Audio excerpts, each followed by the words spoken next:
Hello, I am Mantastic and Fantastic, and today I'm going to be giving you a very quick recap of the current Autumn Equinox Godfest. So, I've been actually very busy in real life, mostly because I've sold my place. I'm trying to find a place to live, and I had to move out within a couple of weeks, so basically most of my time, or almost all my time, is dedicated to those avenues of packing and looking. So I haven't had time to write anything. So a video is a lot easier to do. I just literally just turn on, click, play, easy. So the Autumn Equinox Godfest will have 6 times rates for the featured cards, Pantheons, and Godfest exclusives. There will also be plus 50 to 1 random stat. I'm just adjusting this a little bit. Plus 50 to a random stat. And furthermore, there will be the 5-star rarity or higher carnival occurring alongside. So that means there are no base silver eggs. So everything's like gold. However, silver eggs can come out of evolve. You still can get a silver egg in diamond or gold form. So yes, your chances of disappointment are lowered. Yes, you technically have at least a gold egg every time, but whether or not that's going to give you a silver remains to be unseen. So day 1, we have Samurai 1 and Mechanical Series 1. So Samurai 1, Mori has found a lot of value on farming teams for both water and blue because of his double haste. Sonata has fire orb enhanced as well as orb changing, so it's very powerful. Yamato sometimes is more preferred because of 3 skill boosts, but Sonata is much burst oriented. Ishida has one of the most desirable inherits for Anubis/Diablos teams because Dark Wood enhanced heal orbs and haste, very powerful. Keji's niche for refresh. Akachi's always been a favorable dark card outside of Dark Athena because of Dark Orb enhancement and double orb changer, including hearts. Mechanical 1 has been an awkward place for some strange reason, mostly because they break hearts, so they didn't fit in the heart cross meta. They can work on teams now. They do have a god killer, so they do have merits, but their awakenings are just kind of very spread out. It's like 2 skill boosts, 2 orb enhances, 2 skill bind resists. It's nice, but it's not like excelling at anything in particular. So they're usually not used on many teams at this point in time, unfortunately, unless you need that god killer. For Godfest exclusives, I'm going through this at the exact same rate as you are, so it's kind of like how I do things really fast in my head. We've got the big S tier cards of Skald, Ilm,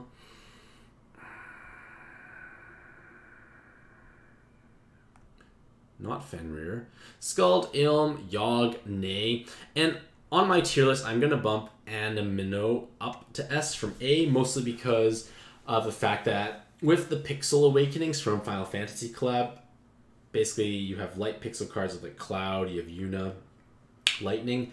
Basically, you have a lot of options to counter many important threats, especially in Arena 3. It makes it a lot easier. He is obviously not as powerful as Yogg for Cosmic Trinity carry teams, but the fact that they can lead a much more consistent team in traditional content is meaningful, and because Pixel Awakenings are very powerful and have synergy with the leader skill in that you want to make blobs sometimes, as well as a scaling leader skill because you can elect to make blobs, you can make rows, you can connect more or less orbs. This flexibility is just leading to Amino to have much more viability overall.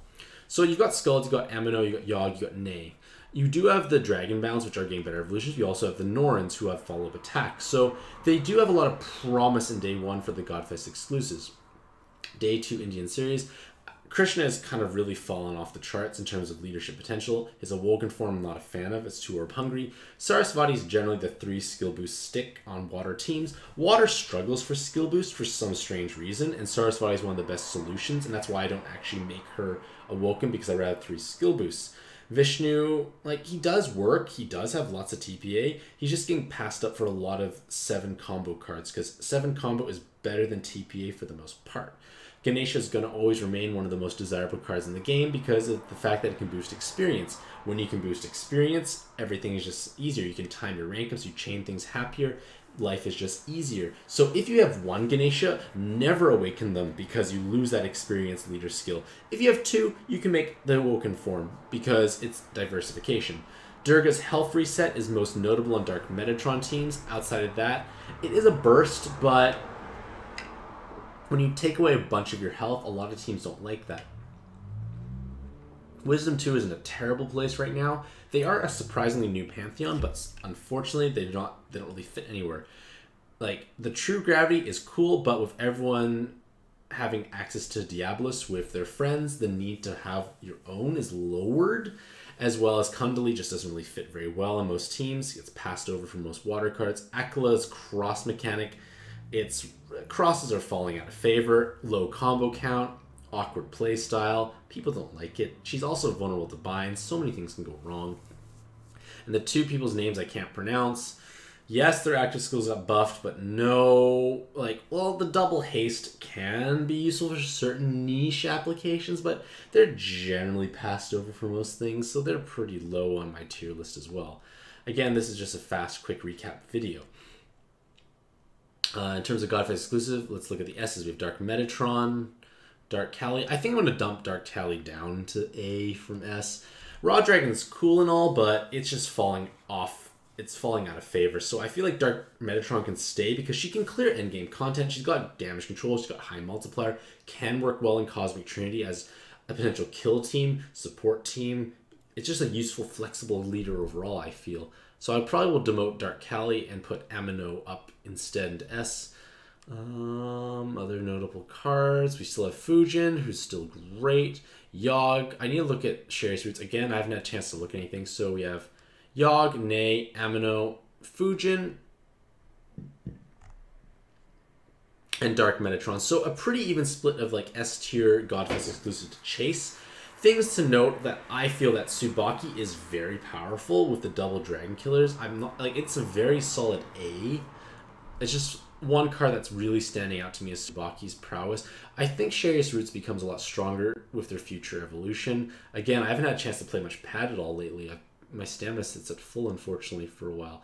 But I feel like this Godfest has reasonable promise for the featured 6x raids. Day 1, I would definitely think is a little bit stronger, mostly because Wisdom King 2 is so awkward, and it's really only Ganesha and I feel Sarasvati that stand out for Indian 2. I prefer Samurai 1. They tend to have the stronger active skills overall, and duplicates are beneficial. And Mechanical 1, like,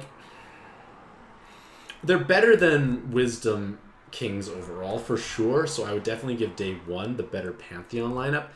Day 1 also has Skulls and the has the Norns and the Dragon Bounce, and I feel like those are very powerful Godfest exclusives because they make hard ropes from their tricolor board changer. So I would lean more heavily towards Day 1, even if I can't compare my rankings because that takes a bit of time, but that's what I feel. If you were planning to roll and you had nothing to start out with, Day 1 would be a little stronger overall. So let me know what you think about this Godfest in the comments below. Hopefully I can get a chance to, you know, like play pad and write content again in the near future. Hopefully I'll have a Mantastic day, and happy puzzling.